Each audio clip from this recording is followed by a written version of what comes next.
For more than half a century, the Central Intelligence Agency, the Air Force, and the FBI were less than honest regarding unidentified flying objects. Information about sightings was suppressed, altered, even fabricated. The question now is whether the UFO sightings were science fiction or science fact, and whether all the deception served any purpose. Join us for Secret UFO Files.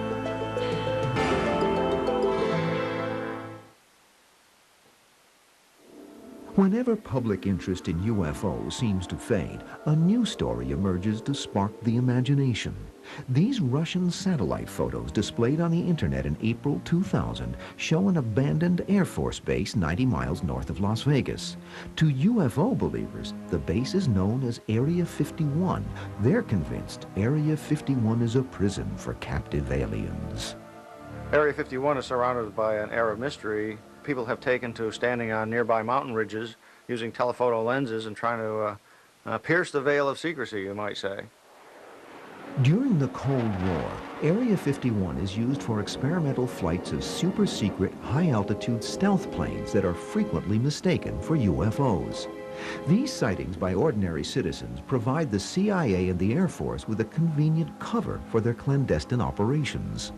So the government insisted that there was nothing happening at Area 51, and everybody knew something was going on.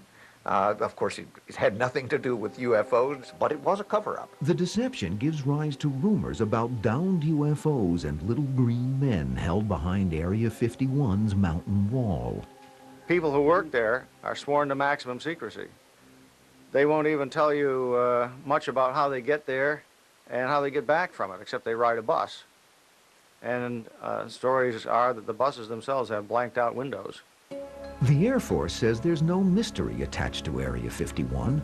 They insist the base is no longer in use and point to the recent Russian satellite photos as proof. But UFO diehards cling to their belief that the government is covering up the truth. This distrust has its roots in a bizarre incident that occurred during World War II. In 1942, shortly after the Japanese sneak attack on Pearl Harbor, radar stations in California picked up signals from unidentified aircraft approaching Los Angeles from the sea.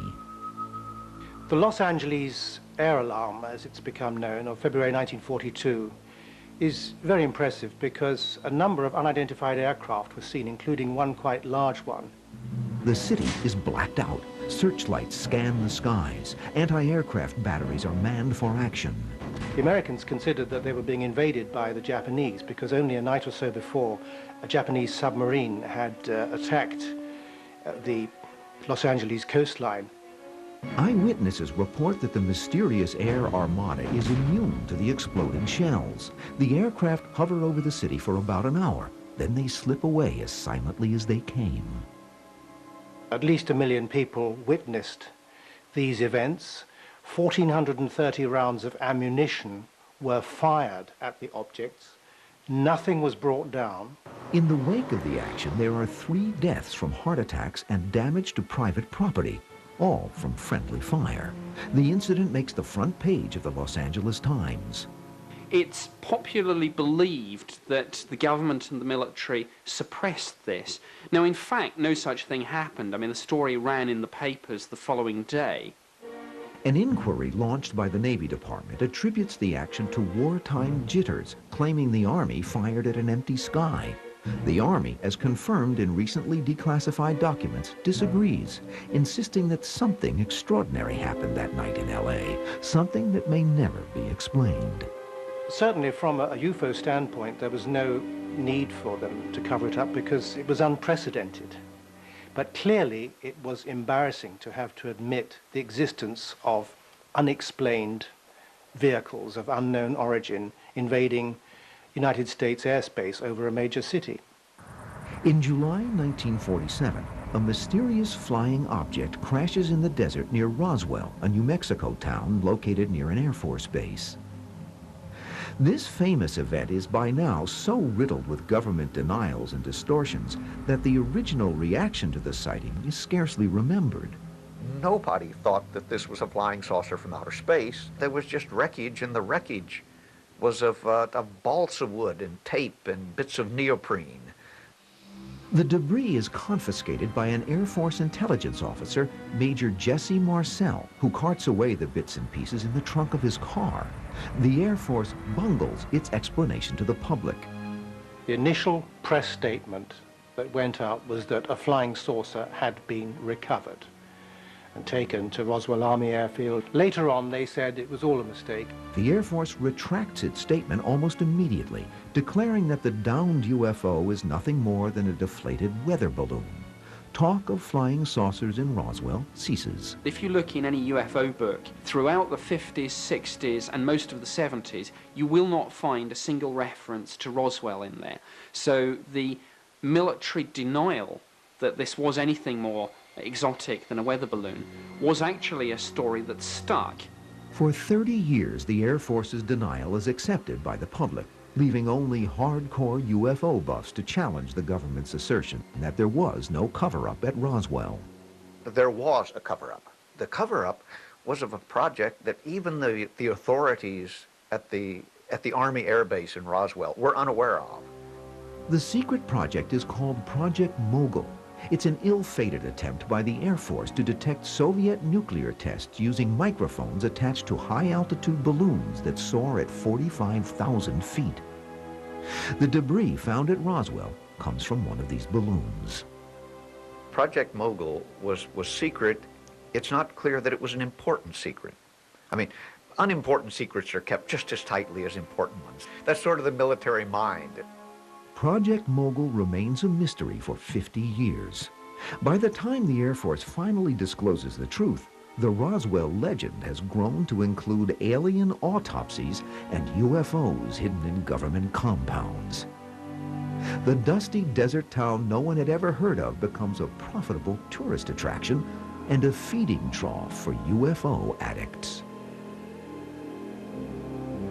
For government intelligence agencies, Roswell is the beginning of a long, sometimes disastrous involvement with UFOs.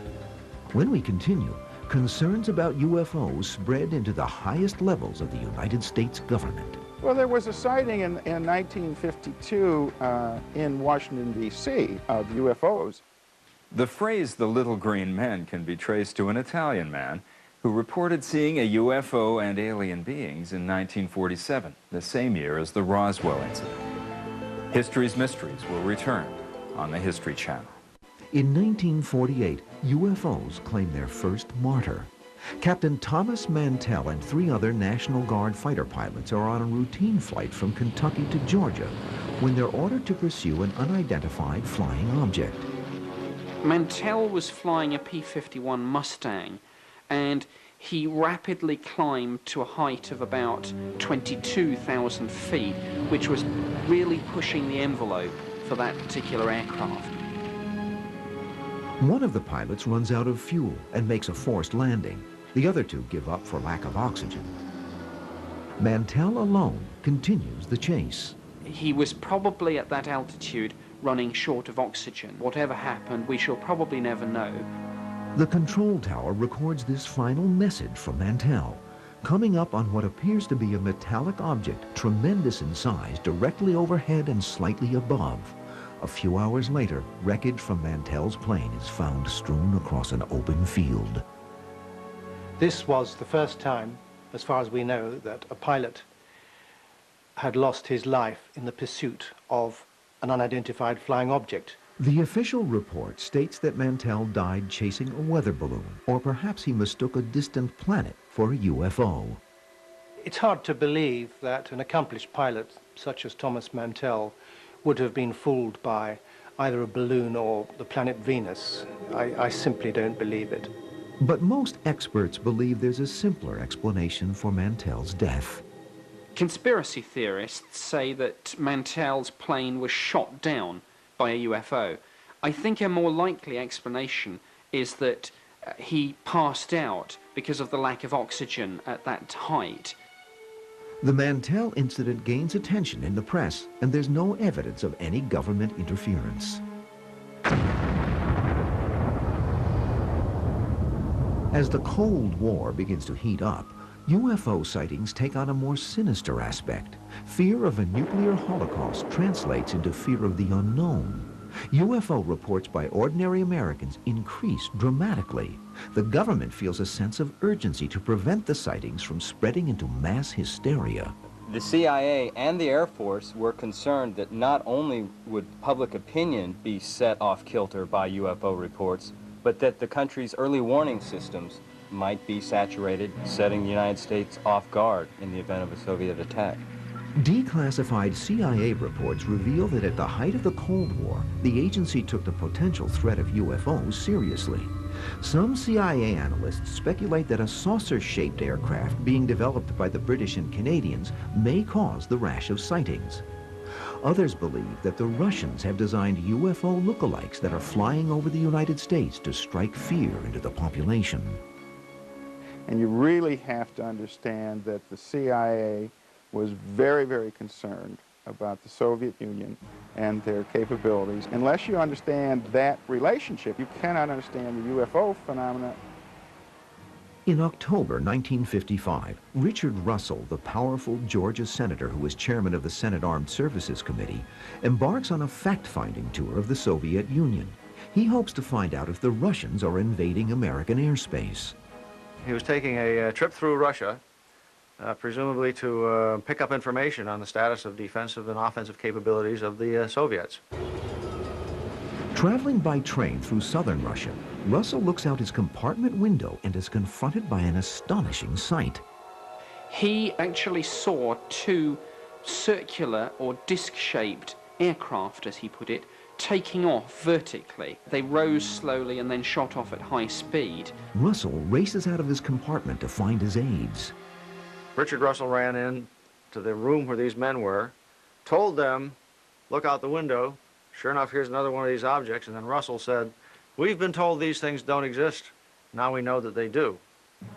In a report to the CIA, Russell's military advisor and witness to the sighting, Colonel John Hathaway, corroborates the senator's account of the remarkable sighting. The CIA had sort of officially arrived at the conclusion that there was nothing to this problem of flying saucers. So now all of a sudden they're confronted with what they have to consider to be a highly credible report by a credible source. Out of respect for Russell's position in the Senate, both the CIA and the FBI conduct intensive investigations into the cause of the sightings. Now, Senator Russell's report was taken very seriously. They interviewed him extensively. And the determination from that was that what they had really seen were Soviet jet fighters in a very, very steep climb. After testimony is completed, the CIA is anxious to conceal its part in the investigation. Russell's report is buried in the agency's secret files, where it remains classified for 30 years. It's very easy for us to look back on it from the year 2000 and say, well, gee, you should have released that material. And they probably should have. Sightings such as Russell's spur the CIA and the Air Force into stepping up their investigations of civilian sightings in the United States. Publicly, the CIA continues to deny its participation in UFO investigations. The CIA never really joined with the Air Force in investigating UFOs. The Air Force had responsibility for investigating UFOs. Since 1947, the Air Force has monitored and evaluated all UFO activity in the United States. Its investigative arm operates first as Project Sign, then as Project Grudge, and finally in 1952 as Project Blue Book. Project Blue Book was the United States Air Force official study into the UFO phenomenon. Essentially, it ran from 47 through to 69, and it looked at the sightings again to see whether there was anything of any defense significance. Air Force officers attached to Project Blue Book sift through endless reports and interview thousands of eyewitnesses. On January 29, 1952, General John Samford holds a press conference at the Pentagon to explain these sightings. Of this great mass of reports, we have been able adequately to explain the great bulk of them. We've been able to explain them as hoaxes, as erroneously identified friendly aircraft, as meteorological or electronic phenomena or as light aberrations.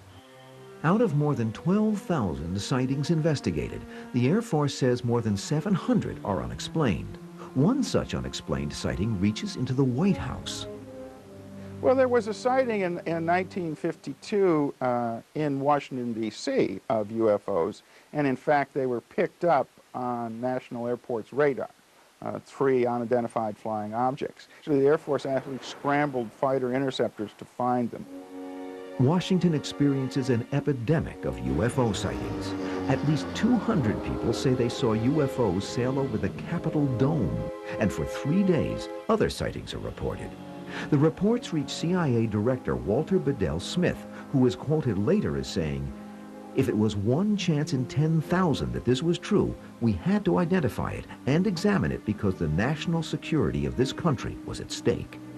Now, this did disturb the Truman White House, and they began to look into this phenomena, and the Air Force then determined that it was a very natural phenomenon called a temperature inversion. This explanation may have satisfied the White House, but UFO historians believe that President Truman is worried enough to instruct his national security advisors to draft a plan for counteracting an alien invasion. The threat, real or imagined, soon passes, but the CIA and the military increase their surveillance of UFOs. When we continue, a CIA investigation becomes a comedy of errors after 2 elderly sisters record a message sent to them from outer space. The CIA, they believed that such tapes, however remote the chance, if these tapes were to contain extraterrestrial messages, then a major UFO incident was on their hands. During the Cold War, Americans live in a climate of uncertainty, fearful that the world is moving quickly towards Armageddon. The U.S. government faces the dilemma of trying to minimize those fears, which now include UFOs. A major concern for the CIA was that the UFO phenomenon and any mass hysteria that would come with it would set the American public off balance and make them vulnerable to Soviet propaganda. A steep climb in UFO sightings creates confusion among government intelligence agencies, particularly the CIA. For all its know-how, the agency often has no explanation for the origin of unidentified flying objects.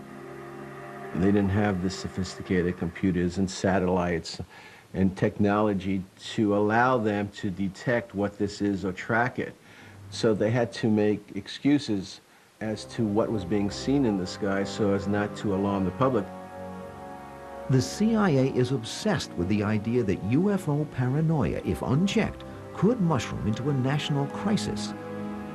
CIA agents posing as Air Force officers are sent across the country to disparage sightings and discredit witnesses. The agency, by its charter, is banned from operating domestically. In order to contact American citizens, often the agency would employ military cover. The agency uses the mass media to dissuade the public from believing in UFOs and establishes a scientific board of inquiry. The CIA became so concerned about national security implications of UFOs that by late 1952 we actually established a scientific panel of civilian scientists to look at this phenomena and see if there was any validity to the idea that it was either Soviet weaponry or people visiting us from other planets. The panel is headed by California physicist Dr. H.P. Robertson. As with other government attempts to find answers to the UFO problem, the Robertson panel's findings will eventually come under attack by UFO believers who maintain that some of the panel members are acting as flunkies for the CIA. CIA convened the Robertson panel in 1953 to officially address the UFO question, but to do so covertly, as the CIA does most things.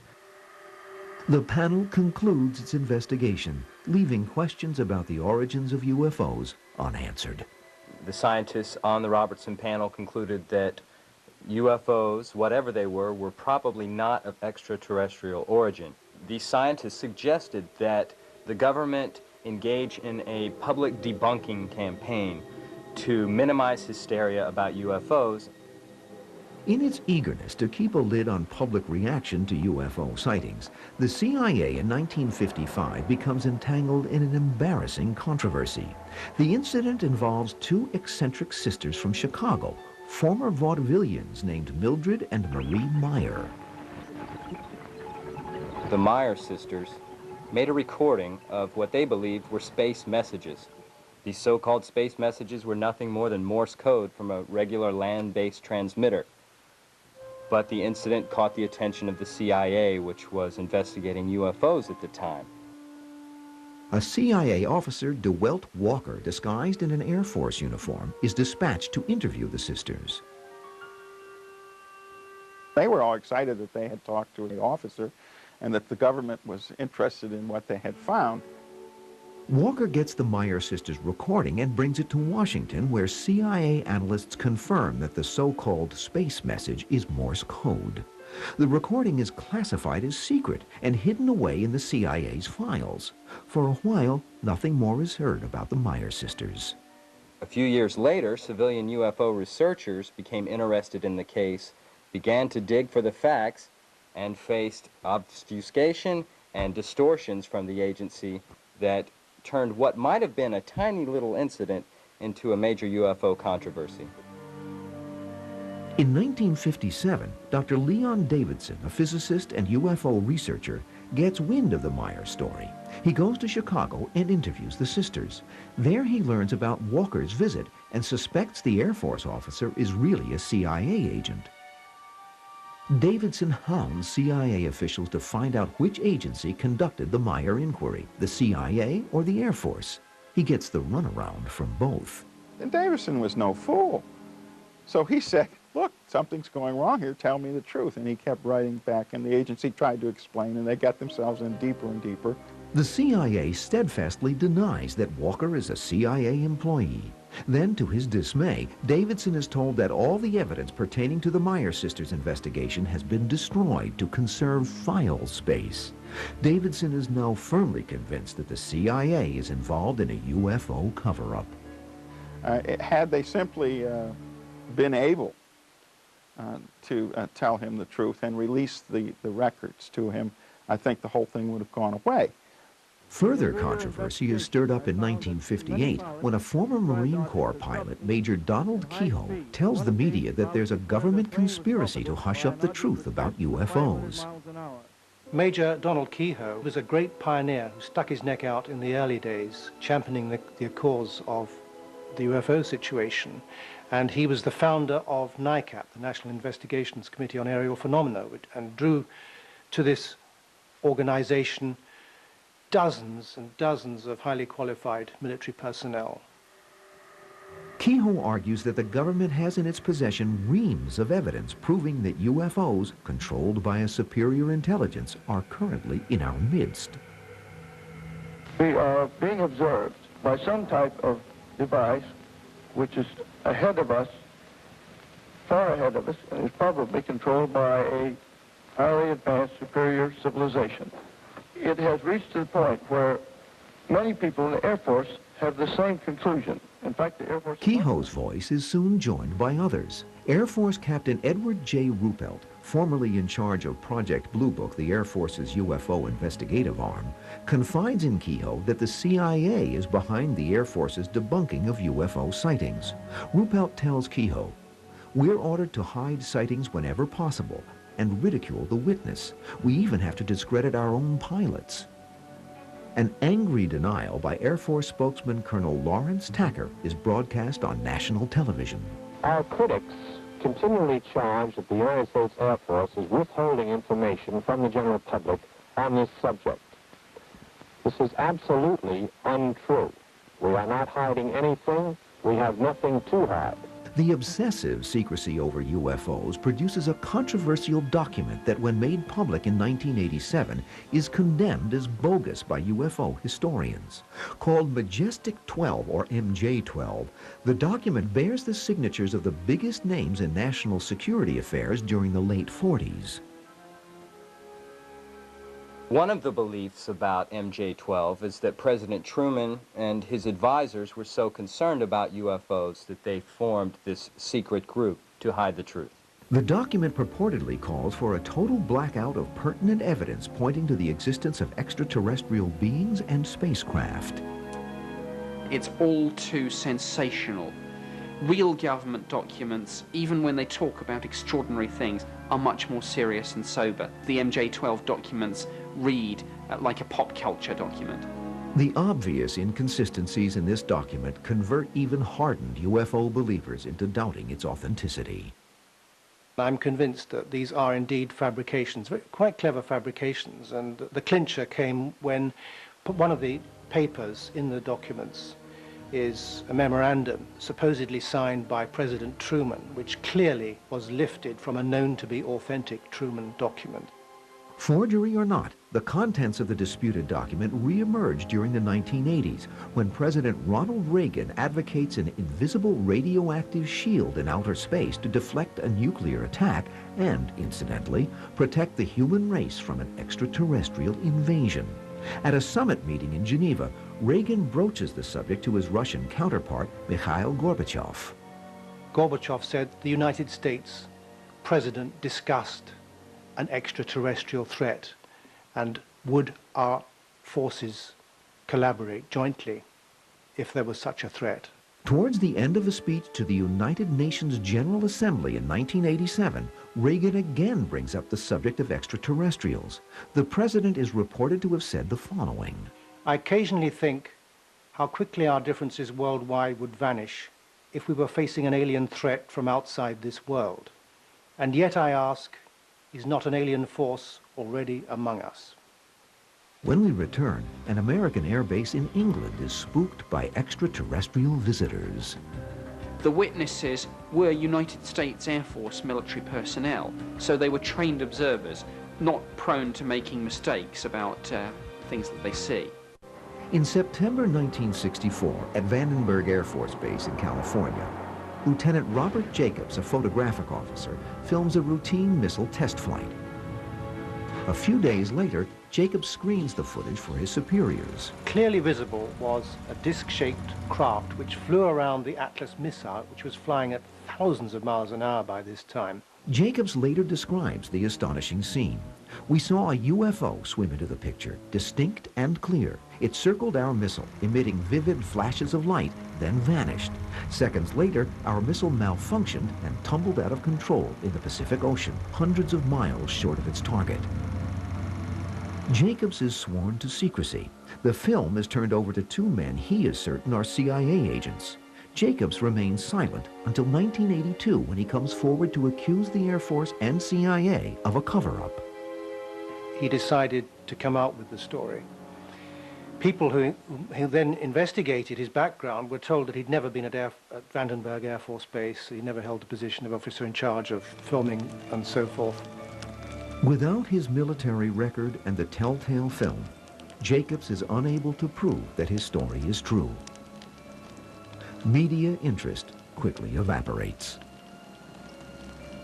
By being so secretive about UFOs, not only did the CIA undermine its own credibility with UFO researchers, it gave the public further reason to question the necessity of national security secrecy.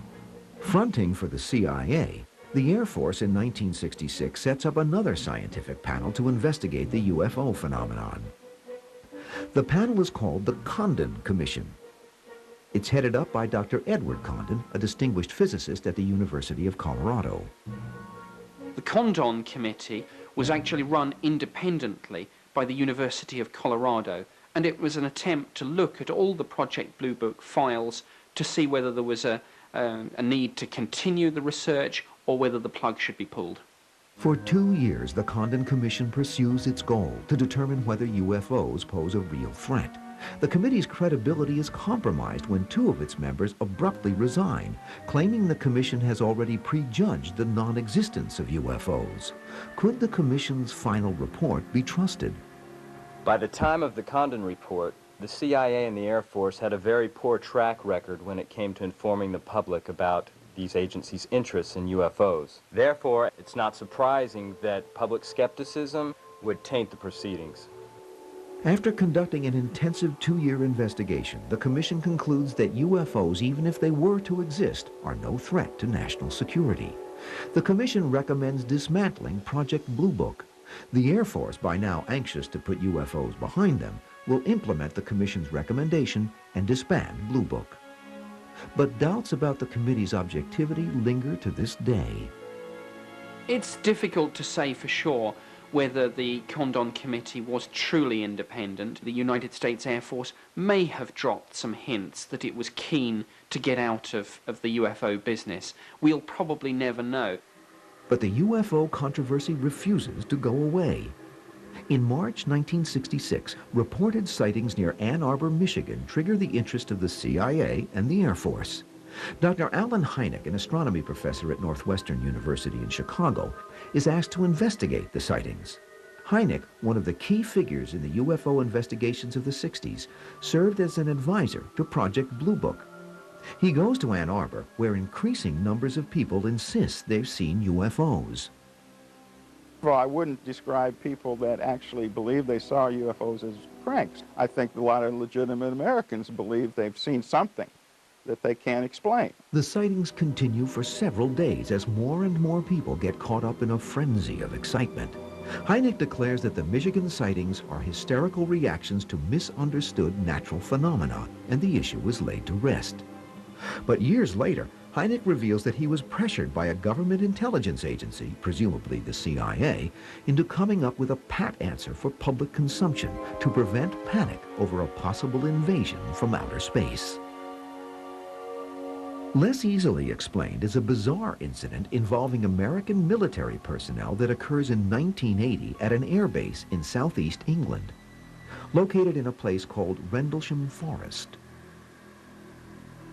Over a series of nights, UFO activity was witnessed by numerous United States Air Force military personnel. Some of them described lights in the sky performing fantastic maneuvers. Some of them actually saw a triangular-shaped metallic craft actually on the ground. Unidentified flying objects reappear 2 nights later. A team of airmen, led by the base's second-in-command Lieutenant Colonel Charles Halt, goes into the forest to investigate. In front of them loom the flashing lights from the reported spacecraft. Halt is quoted as saying, "Here I am, a senior official who routinely denies this sort of thing and diligently works to debunk them, and I'm in the middle of something I can't explain." Subsequently, people went to the site of this encounter and found indentations on the forest floor, and they found damage to the sides of the trees. There was undoubtedly something there, some solid craft. Lieutenant Colonel Halt submits a report to his commanding officer, his account of the sighting backed up by his men. The airbase is suddenly put under a cloud of secrecy. In the aftermath of the Rendlesham Forest incident, the United States Air Force submitted an official report on the incident to the British Ministry of Defence. To me, it is very strange that very little follow-up was done. Halt still hasn't received a straight answer from the Air Force as to what went on in their report and what happened. Rendlesham is still a mystery.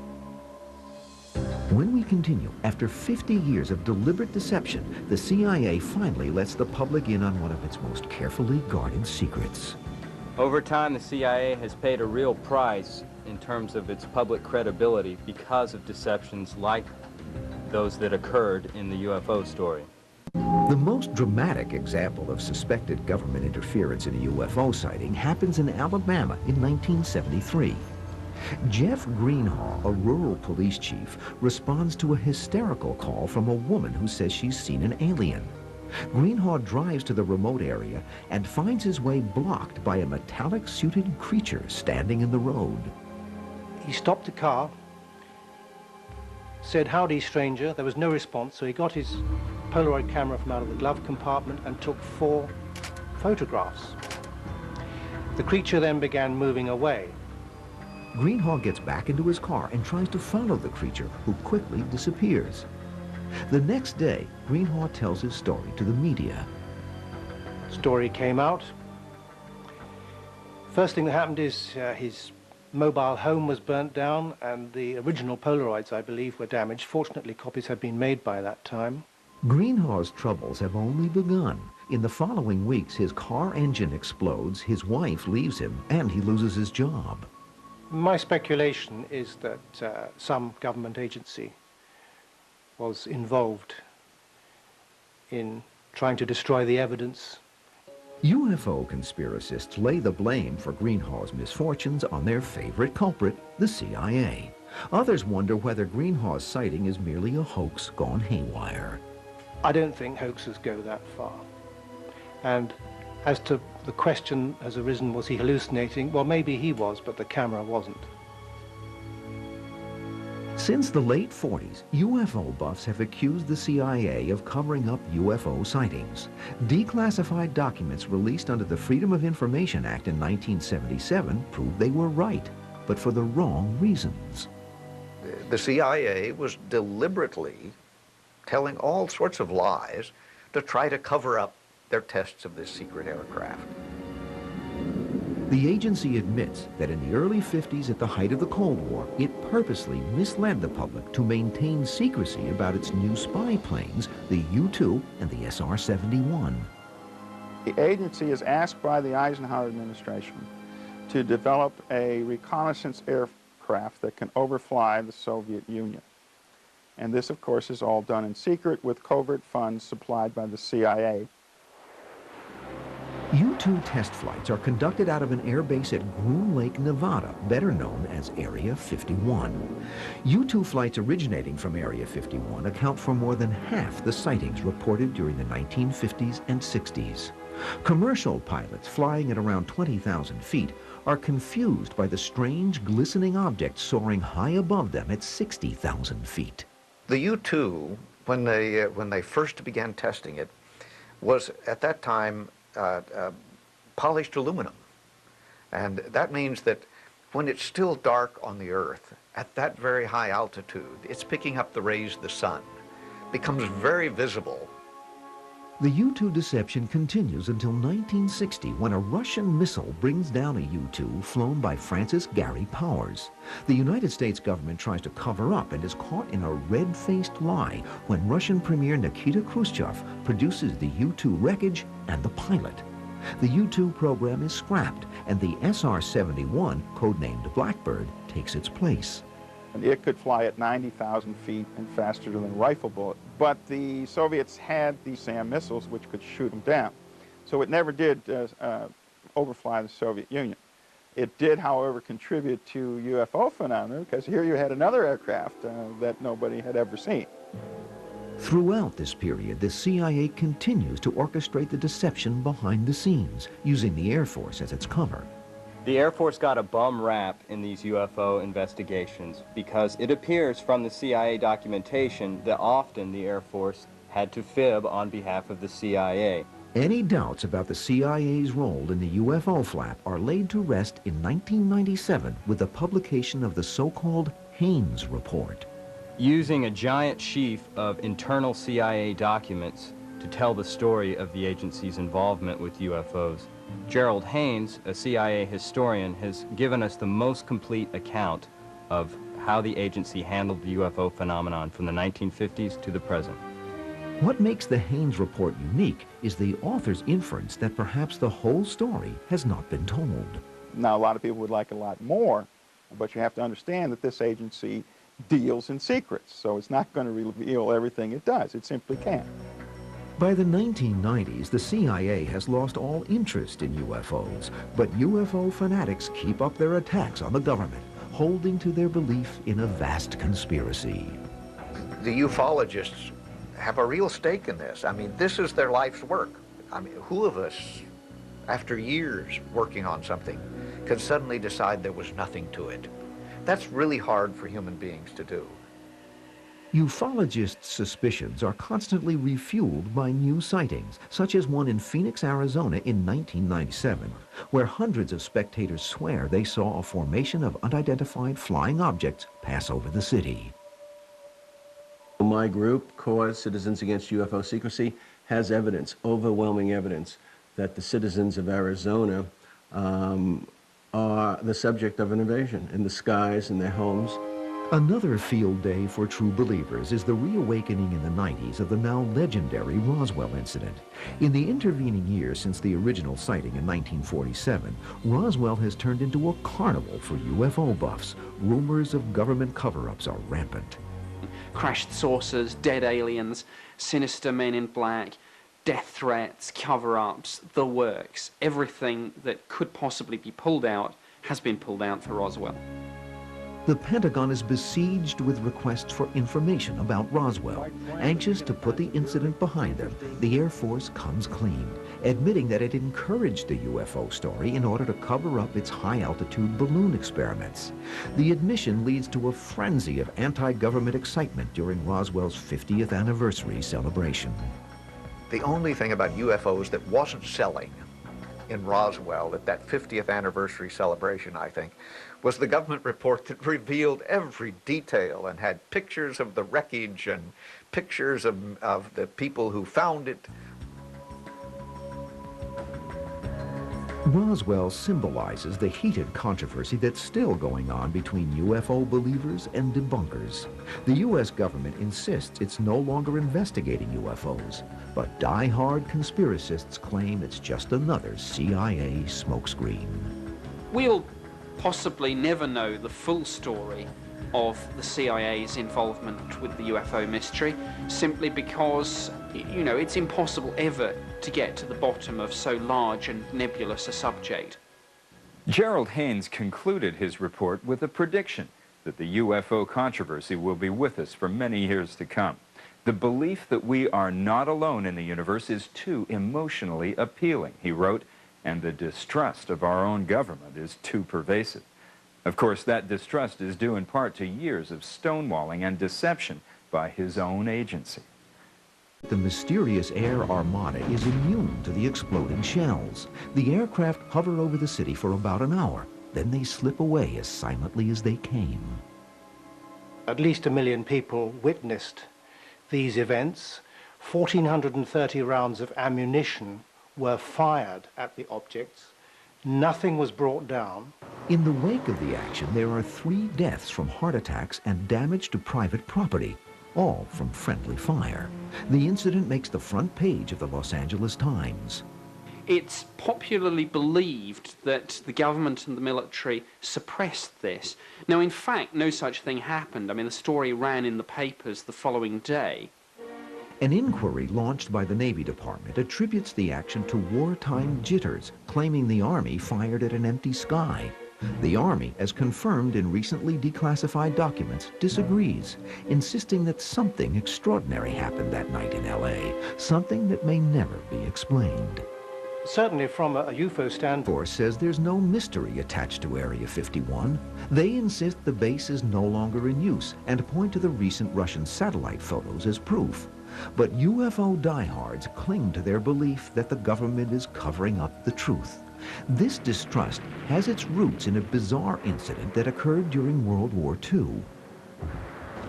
In 1942, shortly after the Japanese sneak attack on Pearl Harbor, radar stations in California picked up signals from unidentified aircraft approaching Los Angeles from the sea. the Los Angeles air alarm, as it's become known, of February 1942, is very impressive because a number of unidentified aircraft were seen, including one quite large one. The city is blacked out. Searchlights scan the skies. Anti-aircraft batteries are manned for action. The Americans considered that they were being invaded by the Japanese because only a night or so before, a Japanese submarine had attacked the Los Angeles coastline. Eyewitnesses report that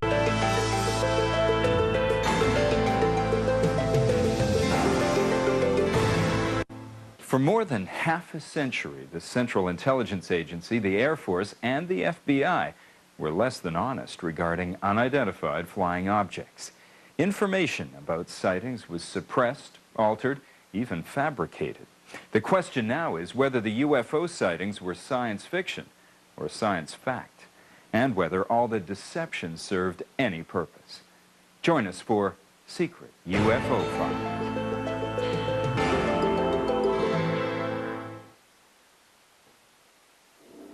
Whenever public interest in UFOs seems to fade, a new story emerges to spark the imagination. These Russian satellite photos displayed on the internet in April 2000 show an abandoned Air Force base 90 miles north of Las Vegas.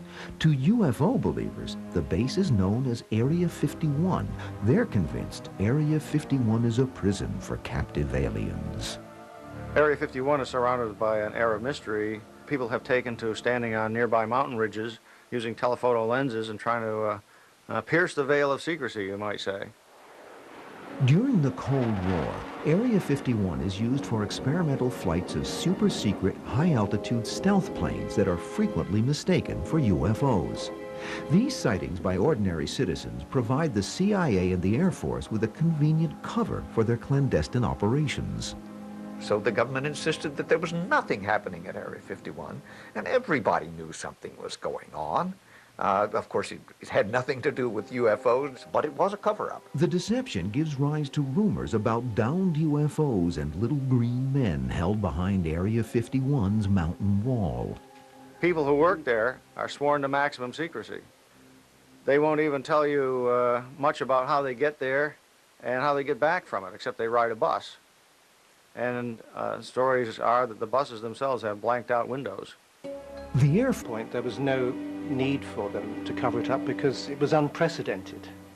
But clearly it was embarrassing to have to admit the existence of unexplained vehicles of unknown origin invading United States airspace over a major city. In July 1947, a mysterious flying object crashes in the desert near Roswell, a New Mexico town located near an Air Force base. This famous event is by now so riddled with government denials and distortions that the original reaction to the sighting is scarcely remembered. Nobody thought that this was a flying saucer from outer space. There was just wreckage, and the wreckage was of balsa wood and tape and bits of neoprene. The debris is confiscated by an Air Force intelligence officer, Major Jesse Marcel, who carts away the bits and pieces in the trunk of his car. The Air Force bungles its explanation to the public. The initial press statement that went out was that a flying